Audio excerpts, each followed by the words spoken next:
성도들의 교제가 얼마나 중요한지 말씀을 살펴보려고 합니다.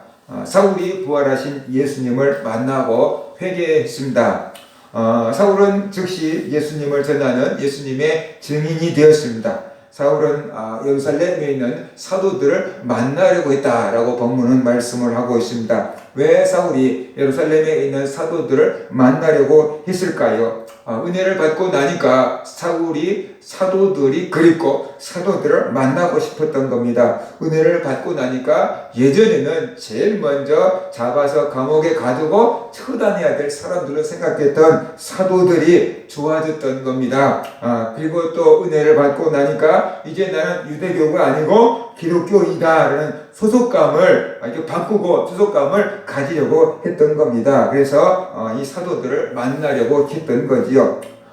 사람들이 은혜를 받으면 이렇게 뭔가 변화가 나타납니다. 은혜를 받으면 교회가 좋아지고, 은혜를 받으면 예배가 좋아지고, 은혜를 받으면 목사님이 좋아지고, 은혜를 받으면 성도들이 좋아지는 것이지요. 그전에는 교회, 성도, 목사, 예배, 나하고 아무 상관이 없었던 사람들이 은혜를 받고 나면 이제 그게 나를 위해서 존재하는 거다. 나에게 꼭 필요한 거다라고 생각이 되는 거죠. 그래서 예전에는 커피숍보다 교회가 더 많아 그렇게 원망하고 불평하고 막 했던 사람들도 이제 여기 봐도 교회, 저기 봐도 교회를 봐도 평안함을 느낄 수 있게 되는 것, 바로 그 심령 속에 성령이 들어갔기 때문이다 라는 것을 우리가 알아야 되는 것이죠. 그래서 우리는 내 교회가 아닐지라도 여기도 교회가 있고 저기가 교회가 있을 때 교회 십자가만을 바라봐도 마음이 평안하고 저 교회도 잘 됐으면 좋겠다라고 하는 마음이 드는 것은 우리 안에 예수 그리스도의 영이 와 있기 때문이다 라면서 우리가 알아야 되는 것이지요. 그것이 바로 내가 기독교인이라는 소속감이 있기 때문에 그런 거예요.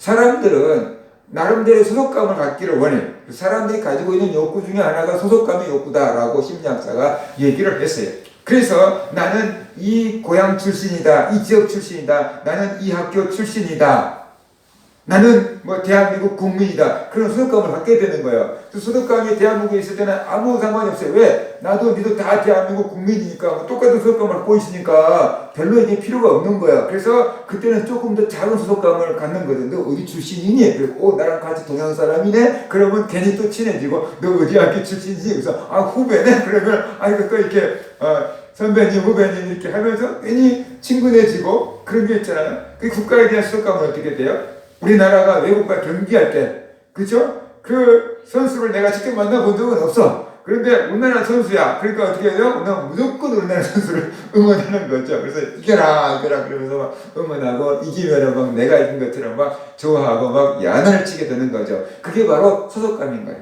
그래서 우리나라 사람들이 예전에 레슬링을 하고 옛날에 권투를 하고 막 그랬잖아요. 운동 종목이 그렇게 다양하지 않았고 MBC 스포츠 그런 권투나 레슬링 나오고 막 그랬잖아요. 일본 선수들하고 만났을 때는 무조건 이겨야 되는 거죠. 다른 나라 사람들하고 졌으면 그냥 필리핀 사람한테 졌다고 그럴 수도 있지 이랬는데 일본 사람한테 졌다고 하면 용납이 안 되는 거죠. 어떻게든지 이겨야 돼. 왜 그래요? 소속감인 거죠. 일본은 우리나라를 얼마나 괴롭힌 나라인데 저 나라만큼은 이겨야 돼. 우리나라가 그동안에 36년 동안 받았던 그걸 분풀이를 스포츠라도 해야 돼라고 생각이 되니까 일본만큼은 이겨야 돼. 이런 마음의 국민들 의식 속에 숨어 있는 거죠. 그렇죠? 이게 바로 소속감이라는 거예요. 내가 대한민국 국민이라는 소속감이 있기 때문에 대한민국 선수들이 해외에 나가서 스포츠를 할 때 대한민국 이겨라고 소리를 지르고 응원을 하고 그렇다고 나한테 그냥 사탕 하나 주는 것도 아닌데 그렇게 내 돈 써가면서 가서 응원할 수 있는 것은 소속감인 거죠. 그래서 그들과 내가 혼연일체가 되는 거죠. 그 선수들이 이기면은 내가 이겼다라고 생각이 드는 거죠. 반대로 선수가 졌다 그러면 내가 졌다라고 생각이 되는 거죠. 성질나서 술 마시되고 이렇게 되는 거죠. 그 바로 소속감이라는 것 때문에 딱 하나로 뭉쳐버리게 되는 거다. 그래서 우리가 알아야 돼요. 그래서 이왕이면 사람들이 좋은데 소속감을 갖고 싶어 하고요. 이왕이면 사람들이 조금 더 큰데 소속감을 갖고 싶어 하고 그래서 명문대를 가려고 하는 게 그냥 뭐 좋은 선생님, 훌륭한 선생님 밑에서 배우려고 하는 것보다 우리나라는 경우 외국에는 뭐 훌륭한 선생님이 거기 있으니까 그 학교를 가지만 우리나라 같은 경우는 그냥 학교 이름이에요. 브랜드. 그래서 좀 뭐랄까 유명한 대학 나오면 나도 거기에 소속감을 가질 수 있다. 동문이다. 뭐 선생님가 끌어주고 밀어준다. 그런 것 때문에 명문대학을 가려고 막 애를 쓰는 거죠. 우리 기독교인들은 나는 그리스도인이다라는 소속감을 가져야 되고 나는 잘된 교회 성도다라는 그런 소속감을 우리가 가져야만 된다는 거죠. 왜냐 그러면 내가 어떤 소속감을 가졌느냐에 따라서 그 소속감 단체의 규칙을 지켜가는 거예요. 내가 대한민국 국민이다 그러면 대한민국 국민의 규칙을 지켜가는 거고 내가 씨름 선수다 그러면 씨름의 규칙을 지켜가는 거고 내가 배구 선수다 그러면 배구 선수의 규칙을 지켜야 되는 거예요. 소속감이 중요한 거예요. 내가 아무 상관없다고 근데 그 규칙 지킬 필요가 없는 거예요. 내가 군인이다. 그럴 때는 군인 신분이었을 때는 군법이 나를 지배하잖아요. 그러면 군법에 따라야 되는 거죠. 그래서 내 소속감이 어디냐에 따라서 내가 누구의 지배를 받느냐, 무엇의 지배를 받느냐, 어떤 법의 지배를 받느냐가 달라지는 거고요. 내가 소속감을 어디에 갖고 있느냐에 따라서 내 행동 거지가 달라지게 된다라는 것을 우리가 알아야 되는 거죠. 내가 대한민국의 소속감을 갖고 있으니까 대한민국을 막 공문하는 거야. 대한민국의 소속감을 갖고 있지 않으면은 이기든지 시든지 나하고 무슨 상관이요? 뭐 이런 식으로 되는 거죠. 그래서 바로 소속감이라는 것은 내가 어디에 속해 있다라는 그런 의식이고 거기에 내가 일체가 되는 거죠. 마음으로 몸이 일체가 되는 게 마음으로 하나가 돼서 잘 될 때 내가 같이 좋아하고 안 될 때 같이 힘들어하는 그런 공감대가 형성되는 것 바로 그것이 소속감이다. 이러면서 우리가 알아야 돼요. 그래서 우리가 기독교 교회에 대한 소속감을 딱 가질 때 한국교회가 힘들 때 내가 힘든 것 같고 한국교회가 잘 될 때 내가 잘 된 것 같고 내 교회뿐만 아니라 한국교회 전체적인 상황을 생각하고 내 문제 것처럼 기도할 수 있는 것은 내가 기독교인이라는 소속감을 갖기 때문에 그런 것입니다. 그런데 기독교인이라는 소속감이 희미해지고 나는 그냥 이 교회 성도야 라고만 생각하고 있으면 이 교회의 문제만을 위해서 기도하지 대한민국 전체의 교회의 문제를 위해서는 기도하지 않게 된다는 거죠. 소속감이죠. 물론 내가 잘된 교회 성도다라는 소속감도 있어야 되지만 주의 백성이라는 소속감, 한국교회 성도라는 소속감을 가질 때 이 한국교회가 예배도 드릴 수 없는 이런 상황에 우리가 안타까워하고 다시 예배 드릴 수 있는 날이 올 수 있게끔 우리가 기도하고 우리 교회도 어렵지만 사실 우리 교회보다 더 어려운 교회들도 있으니까 그들을 위해서 또 우리가 기도하고 그런 소속감을 우리가 가지고 살아갈 때 그것이 바로 내 안에 계신 하나님이 기뻐하시는 거고 네 안에 하나님이 계시기 때문에 그런 마음을 갖게 되는 거다. 그래서 우리가 알아야 되는 거죠. 그래서 내 주인이 하나님이기 때문에 하나님의 교회에 대한 소속감이 있고 하나님의 교회에 대한 사랑과 관심이 있고 어떻게든지 교회가 잘 됐으면 좋겠다는 마음이 있는 거죠. 그런데 이 마음에 하나님이 주인이 아닌 세상 신이 뭐 듣기가 자기들은 쉽겠지만 우리가 말할 때 사탄이 주인이 되어 있는 사람들은 교회가 많아지는 게 싫거든요. 성도들이 자꾸만 모여서 예배 드리는 게 싫거든요. 복음 전하는 게 싫거든요. 어떻게든지 막으려고 하는 거죠. 그게 안 믿는 사람들 입장에서는 찬송 부르는 게 되게 귀에 거슬리는 거죠. 안 믿는 사람들 입장에서는 교회 여기저기 많아지는 게 되게 싫어지는 거죠. 믿는 사람들은 좋지만 믿는 사람들은 교회 가까이 이사 가려고 하지만 안 믿는 사람들은 자기들 옆에 교회가 있으면 땅값이 떨어진다고 오지 말라고 하고 막 그러는 거잖아요. 그러니까 바로 이게 믿는 사람의 속에 있는 그 영과 안 믿는 사람 속에 있는 영이 다르기 때문에 서로 좋아하는 것과 싫어하는 것이 달라지는 거다. 그래서 우리가 알아야 되는 거죠. 사울이 예수 믿기 전에는 교회가 싫었고 예수 믿는 사람들이 싫어서 저가서 오게 가두려고 했는데 그가 성령을 받고 예수를 만나고 구원을 받고 나니까 소속감이 확 바뀐 거예요. 그래서 그때부터 교회가 좋아지고 예배가 좋아지고 사도들이 좋아지고 성도들이 좋아져서 예루살렘까지 가서 사도들을 만나려고 했던 거고요. 나도 이제 기독교인이라는 소속감을 인정받고 쉽게 말하면 회원 자격을 받고 그 소속감 속에서 살아가려고 했던 거다. 그러면서 우리가 알아야 되는 겁니다. 내가 정말 교회가 좋아지고 예배가 좋아지고 성도들을 만날 때 기쁘고 목사님 만날 때 와 그 목사님 그리고 막 찾아올 수 있다 그러면 그 사람 믿으면 괜찮은 거예요. 그런데 교회가 싫어지고 성도들도 싫어지고 목사님 만나면 피해가고 싶고 그러면은 뭔가가 문제가 있으니까 그런 증상을 보이는 거다. 그래서 우리가 알아야 되는 거예요. 내가 뭐 문제가 있어라고 하지만 내 마음에 뭔가 끄름직한 것이 있으니까 교회를 피하고 목사님을 피하고 성도들을 자꾸만 피하는 증상이 나타나게 되는 거다. 예를 들어 생각해 보세요. 엄마가 하루 종일 밖에 나가서 일하다가 저녁에 퇴근해 왔어요. 그러면 집에 있는 애들이 엄마 하고 달려와서 품에 안겨야 되는 게 증상이에요? 아니면 엄마 왔으니까 나가버려야지 하고 집 나가버린 게 정상인 거예요. 엄마 피해서 나가버린 게 정상인 거냔 말이에요. 그러니까 정상적이라도 뭐 엄마가 갔다 왔으면 아이고 엄마 잘 다녀오셨어요 라고 한다 할지만 엄마 할 걸 안 할 때 엄마 맛있는 거 사왔어요 라고 해야 되는 게 정상적인 거죠. 그렇죠? 근데 엄마가 왔는데 또 그냥 새그머니 피해서 나가버린다 하면 그건 분명히 엄마하고 아이 사이가 안 좋다는 증거잖아요. 우리가 하나님 앞에 나와서 하나님 만날 때 교회 올 때 마음이 편안하고 기쁘고 예배 드릴 때 찬송할 때 행복하고 성도들을 만나면 편안해지고 좋아야 되는데 그러면 내 믿음이 하나님과 좋은 관계라는 거예요. 그런데 자꾸만 성도들이 멀어지고 부담스럽고 목사님 자꾸만 눈을 피하고 막 그런다고 뭔가가 지금 영적으로 가리는 게 있기 때문에 그런 증상이 나오는 거다. 그것들을 우리가 이렇게 해결해야 되는 거죠. 성도들에게 문제가 있을 수도 있고 목사님에게 문제도 있을 수 있지만 어쩌면 나에게 문제가 있어서 그럴 수 있지요. 나에게 혹시 그런 문제가 없는가를 찾아보고 그런 것들을 제거하고 관계를 회복하는 것, 그것이 건강한 믿음 생활을 해나가는 방법이다. 이러면서 우리가 알아야 돼요. 사울이 회개하고 나니까 사도들이 보고 싶었어요.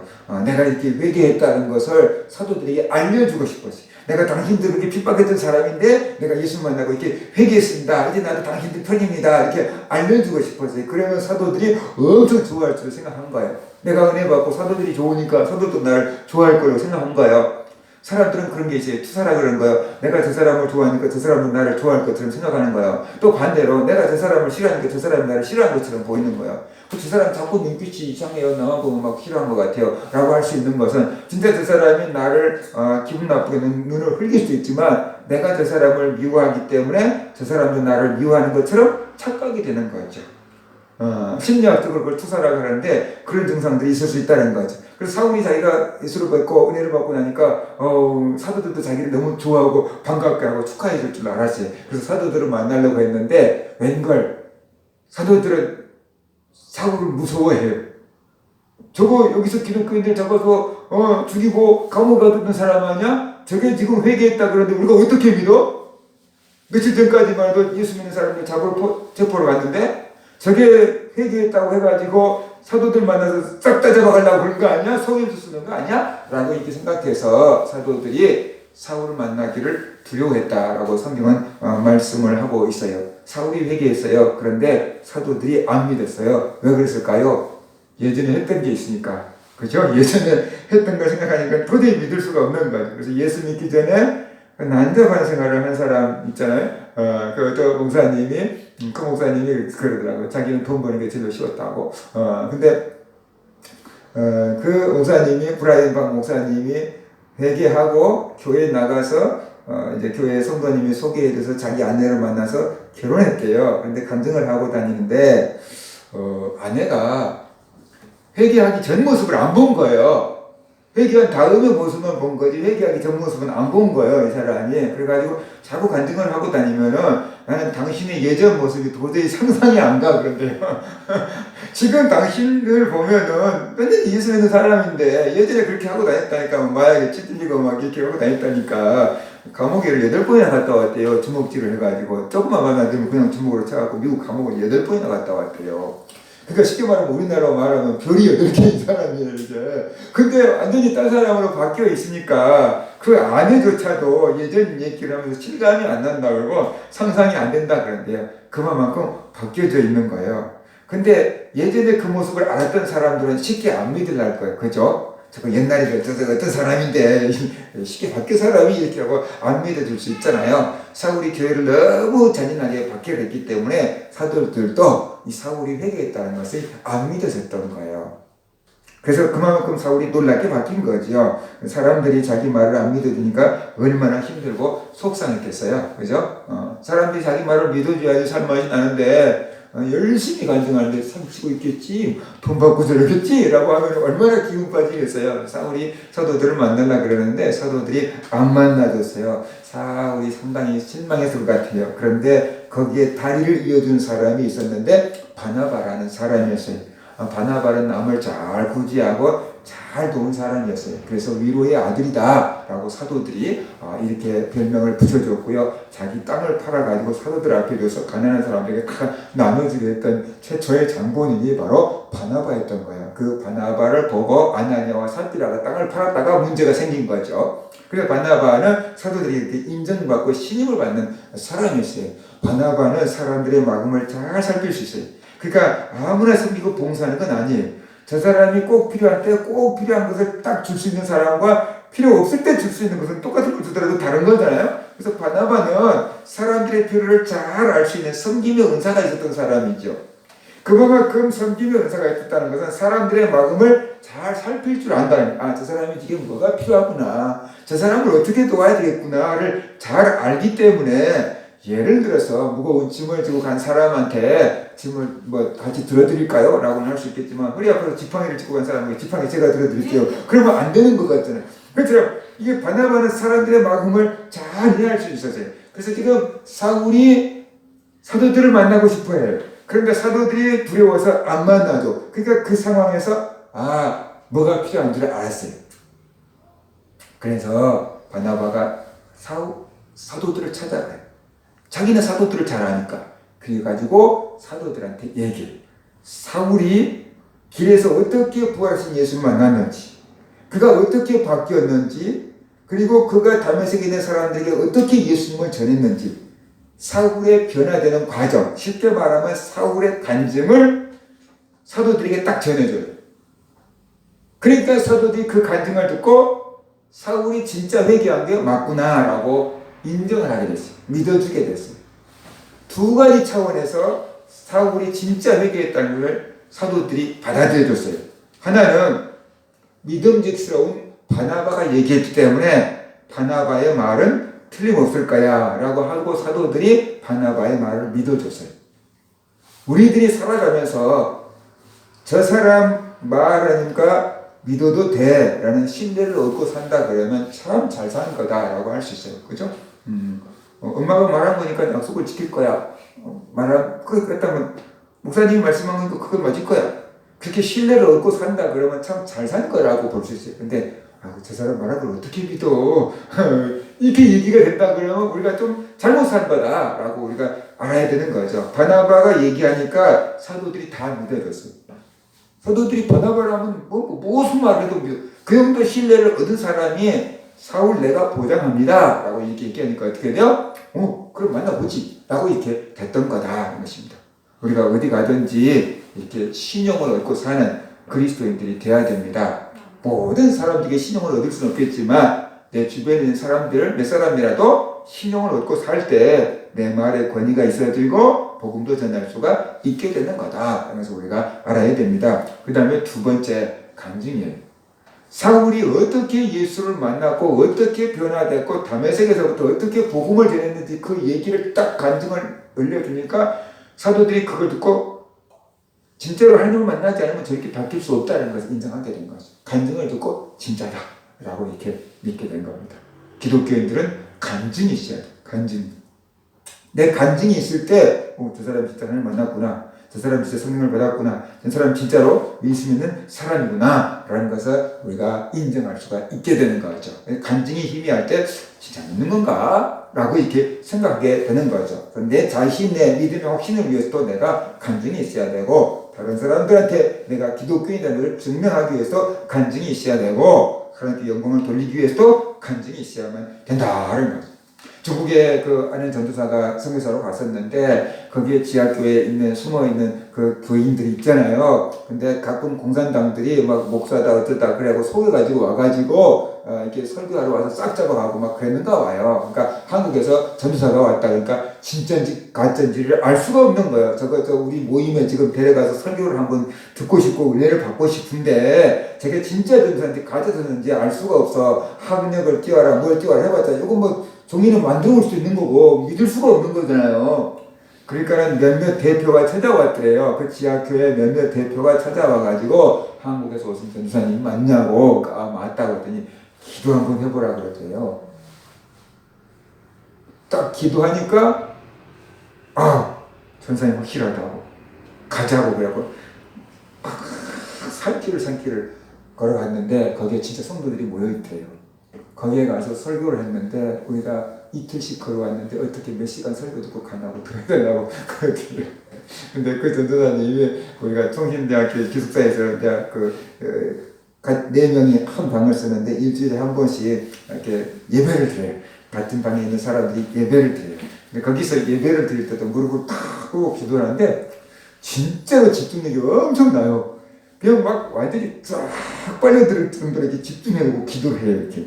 그러니까 중국 사람들이 그 기도를 듣고 저건 진짜야 라고 이렇게 인정을 하게 된 거죠. 그래서 설교를 부탁하고 거기 가고 너무 좋다고 오더니 결국 거기 가버렸어요. 선교사로 나가버렸어요. 처음에 단기 선교를 잠깐 갔다 왔는데 너무 좋다고 자기 체질이 나고 그걸 나가버렸어요. 그 같은 거예요. 이게 간증 기도하는 것 이런 거 딱 볼 때 저 사람이 진짜 거듭난 성도다 그러면 믿음을 줄 수가 있었던 거다. 그래서 우리가 알아야 돼. 그래서 이 바나바의 얘기를 듣고 사도들이 그래? 사울이 바뀐 게 틀림없구나. 그러면 만나줄 테니까 데려오시오. 그래서 이 바나바가 사울을 데리고 사도들에게로 데리고 왔습니다. 그래서 사도들과 사울이 이렇게 만나게 됐고 믿음 안에서 영적인 교제를 나누게 됐고 같은 그리스도인이라고 인정을 해주게 되었던 거다. 그래서 우리가 알아야 돼. 사울이 엄청난 은혜를 받았잖아요. 그런데 내가 은혜 받았다고 내 혼자 잘났다고 내 혼자 막 열심히 일해 갔을 수도 있을 텐데 예루살렘의 사도들과 가서 교제를 나누려고 했어요. 그것은 내가 하나님의 일을 하더라도 은혜를 받았더라도 능력을 받았을지라도 어떤 교회와 협력하고 교회에 소속을 두고 또 교회와 같이 마음을 모아서 힘을 모아서 하나님의 일을 하려고 했던 거다. 그래서 우리가 알아야 되는 거죠. 한 사람이 열심히 할 수 있지만 교회가 마음을 모으고 뜻을 모으고 힘을 모아서 일을 하면은 더 효과적으로 할 수 있잖아요. 그래서 바로 교회에서 인정을 받고 교회가 마음을 합쳐가지고 하나님 일을 하려고 사도들은 예루살렘 유대인들을 권하고 사울은 이방인들을 권한으로 역할 분담을 해가지고 효과적으로 하나님 일을 하기 위해서 사울이 예루살렘에 가서 사도들을 만난 거다. 그런 것을 우리가 알아야 돼요. 은혜 받은 사람들일수록 겸손하고 은혜 받은 사람들일수록 교회에 소속감을 두고 은혜 받은 사람들일수록 교회와 보조를 맞춰간다. 그래서 우리가 알아야 되는 것입니다. 그래서 선교사들을 파송할 때도 후원하는 교회들을 찾아와라 라고 얘기하는 거죠. 기도로도 후원을 해줘야 되고 물질로도 후원해 줄 수 있는 교회들을 만나서 교회에서 이렇게 파송을 하는 것이다. 그래서 우리가 알아야 됩니다. 내가 은혜 받았다고 해서 교만하고 내가 은혜 받았다고 해서 교회 통제도 받지 않고 내가 은혜 받았다고 해서 성도들과 협력도 하지 않냐고 덕불장군처럼 살아가는 사람은 진짜 은혜 받은 것인지 한번 생각해 봐야만 된다. 은혜 받을수록 교회의 질서를 지키고 은혜 받을수록 성도들과 협력하고 그래서 하나님의 나라를 효과적으로 이루어 나가려고 하는 것 바로 그것이 은혜 받은 사람들의 증거다. 그래서 우리가 알아야 돼. 사울이 예루살렘에서 또 예수 그리스도를 전해요. 다메섹에서는 예수님이 하나님의 아들이다라고 전했어요. 이제 예루살렘에 와서는 예수님이 주님이다라고 전해요. 예수님이 우리 주님이다. 예수님이 하나님이다 라고 이렇게 전해요.